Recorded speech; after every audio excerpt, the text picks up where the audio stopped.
Hey friends, it's Rachel with the Ponds Farmhouse, and y'all know how much I love table decor. So today I'm going to be sharing how to make some fall napkin rings. I saw the cutest little napkin rings that had leaves on them from Pottery Barn, and I thought maybe I could make those. And so what I'm going to be using is this air dry clay. I have a maple leaf cookie cutter, and then I have some thrifted napkin rings that I got for like all of them for $1. And so we're going to try to duplicate that Pottery Barn look for less. So let's get started. Okay, I'm beginning by pressing the air dry clay onto a piece of wax paper. And then we're just taking the rolling pin and going ahead and flattening the clay out. Once we have it rolled out about the thickness that we want, I'm going to flip it over and just make sure that it's smooth on both sides before we get started. Now we're ready to go ahead and begin cutting the leaves out with the maple leaf cookie cutter. So we're just going to go ahead and get those cut out and placed. Once we have them all cut out, you just want to be sure that all your edges are smooth and that there's no dimples in it. Just using a little bit of water to smooth them out. And then I'm going to go ahead and draw some veins in it. Just using a little tiny paring knife, I'm just going to draw some veins into each of the little maple leaves so that they give the appearance of a more authentic leaf.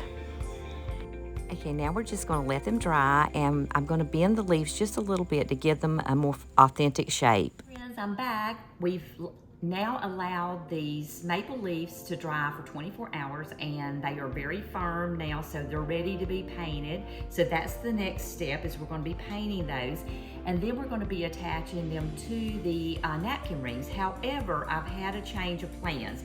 I had planned to use these little wooden napkin rings that I have found at a thrift store. However, I only had 4 of them, and I ended up making 8 maple leaves. So what I decided we would do instead is I'm going to take these little binder rings here, and I'm going to wrap them with jute rope.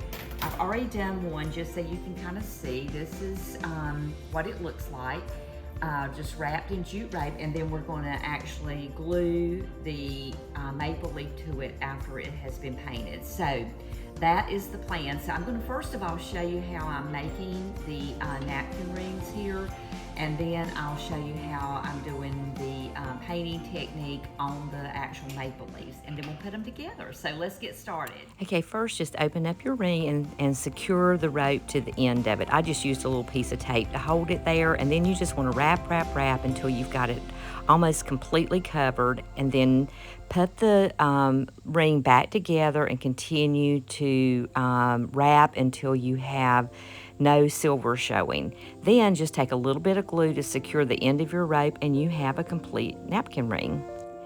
Next, I'm just putting a quick coat of white chalk paint over the each of the maple leaves, and then I'm letting them dry.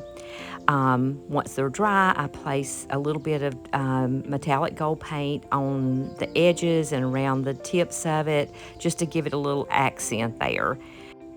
To attach, I'm just using E6000 glue to begin with, and then using hot glue to hold it in a secure place until they can dry.